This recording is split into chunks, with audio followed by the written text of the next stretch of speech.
Step back in time with us to the bustling city of Babylon, under the rule of King Darius, a ruler of great might and wisdom. Our tale begins with the ascendance of King Darius to the throne. A leader of exceptional ingenuity, Darius devised a strategic organization of his expansive kingdom. He divided it into 120 provinces, each governed by a satrap, a local ruler, to maintain order and ensure the smooth administration of his realm. But Darius didn't stop there. To supervise these satraps, he appointed 3 administrators, among whom was a man named Daniel.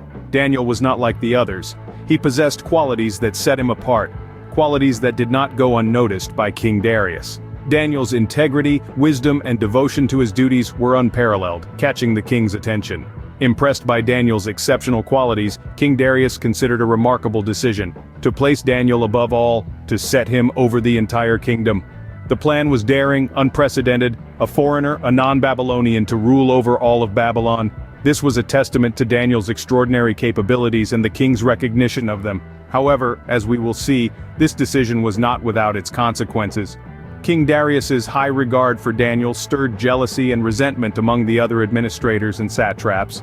They saw Daniel's rise as a threat, a challenge to their power and influence. And so, they began to conspire against him. Little did King Darius know his admiration for Daniel would stir a plot that would test his mettle as a king and Daniel's faith as a servant of God.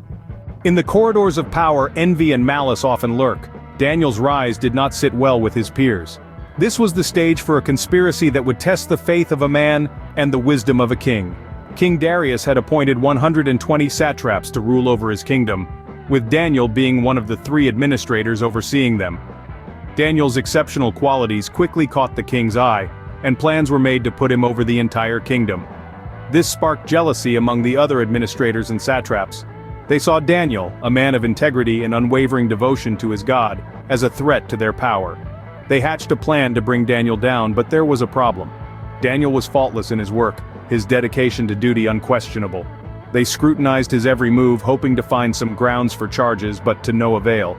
Daniel's integrity was unassailable. Their frustration grew, yet they remained undeterred. If they couldn't find fault in his work, they would find it in his faith. Knowing Daniel's unwavering devotion to his God, they saw an opportunity. They convinced King Darius to issue a decree that for 30 days, anyone who prayed to any god or human being, except the king himself, would be thrown into the lion's den. The king, unaware of their ulterior motives, agreed and signed the decree into law. Daniel, ever faithful, continued to pray to his God, oblivious to the trap that had been laid for him. His actions were quickly reported to the king. Despite his deep distress, King Darius was powerless to change the unalterable decree. Thus, Daniel was thrown into the lion's den, and the king sealed it, a heavy heart weighing on his royal chest. And so, a trap was set, using Daniel's faith as bait, and King Darius unknowingly was about to walk right into it. In the royal court of King Darius, a decree was about to be made, one that would echo through the annals of history. A decree, not born out of the king's wisdom, but rather, the cunning deceit of those who harbored ill will towards Daniel, a man of integrity and devotion. A royal edict was proposed by the satraps and administrators, a seemingly innocent test of loyalty. The decree dictated that for the next 30 days, no man or woman in the kingdom may pray to any god or human being except King Darius himself. The punishment for disobedience? A terrifying fate in the jaws of the lions. The king, unknowingly entangled in a web of deception, agreed to the decree. His trust in his advisors and his respect for the law blinded him to the ulterior motives at play. For the law of the Medes and the Persians was unalterable. Once a decree was set, not even the king himself could change it. Unbeknownst to the king, the decree was a sinister plot aimed at Daniel. His adversaries knew of his unwavering devotion to his God, and they were certain he would not bow to the king in prayer. They banked on his faith being his downfall. In the face of the unalterable decree, King Darius found himself trapped in his own law. His hands were tied even as he realized the treachery that had unfolded. His respect for the law was paramount, and despite his anguish, he could not alter the decree. With the seal set on the decree, Daniel's fate seemed sealed as well, but faith, as they say, can move mountains. In the face of peril, Daniel stood steadfast, his faith unbroken. In a kingdom where a new decree prohibited prayer to any god or human except the king, Daniel, a man of unwavering faith, found himself at the crossroads of obedience and devotion. But for Daniel, there was no dilemma. His loyalty to his God remained unshaken. He continued to pray, risking everything even in the shadow of the lion's den. In the quiet confines of his home, Daniel knelt, just as he had done 3 times a day, every day. He prayed, giving thanks to his God, his actions a silent defiance against the decree. But his devotion did not go unnoticed. The administrators and satraps, eager to bring him down, discovered his act of rebellion. Brought before King Darius, Daniel's fate was sealed. The decree, once made, was unalterable. Even the king, who held Daniel in high esteem, found himself powerless to change the course of events. The distress etched on the king's face spoke volumes of his regret and his hope. His parting words to Daniel echoed with a desperate hope. "May your God, whom you serve continually, rescue you."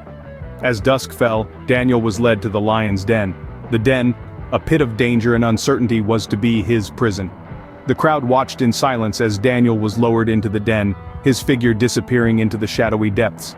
The king, with a heavy heart, ordered a stone to be placed over the mouth of the den, a seal marked with his signet and that of his nobles. The king retired, spending a night devoid of entertainment or sleep. The kingdom held its breath, the night air filled with the unspoken question: would Daniel's faith prove stronger than the lion's hunger?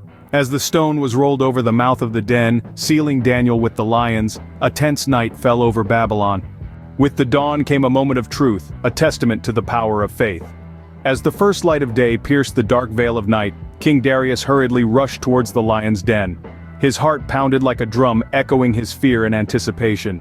Yet, as he called out to Daniel, his voice echoed back a miraculous response. Daniel was unharmed. The king's relief was palpable, his joy immeasurable. The lions, those beasts of ferocity and might, had been tamed by something far stronger, the unyielding faith of a devout man. The king's joy, however, was soon replaced by a burning sense of justice. Those who had schemed against Daniel, the satraps and administrators who had manipulated the king's law, were swiftly brought to account. In a twist of poetic justice, they found themselves at the mercy of the very lions they had hoped would be Daniel's end. Their fate was sealed, a stark reminder of the consequences of treachery and deceit. But the story doesn't end there. King Darius, deeply moved by this extraordinary turn of events, issued a decree. A proclamation that echoed through the marble halls of his palace, through the bustling streets of Babylon, and into the annals of history. He declared the greatness of Daniel's God, acknowledging his sovereignty, his miraculous powers, and his protection of those who serve him faithfully. And as for Daniel, he thrived. His faith, once a target for his enemies, now a beacon of divine protection, paved the way for his prosperity. Under the reign of Darius and Cyrus, Daniel's wisdom and integrity shone brighter than ever, his life a testament to the triumphant power of unwavering faith. In the heart of ancient Babylon, a story unfolded that would echo through time, a tale of a king, a plot, and the triumph of unwavering faith.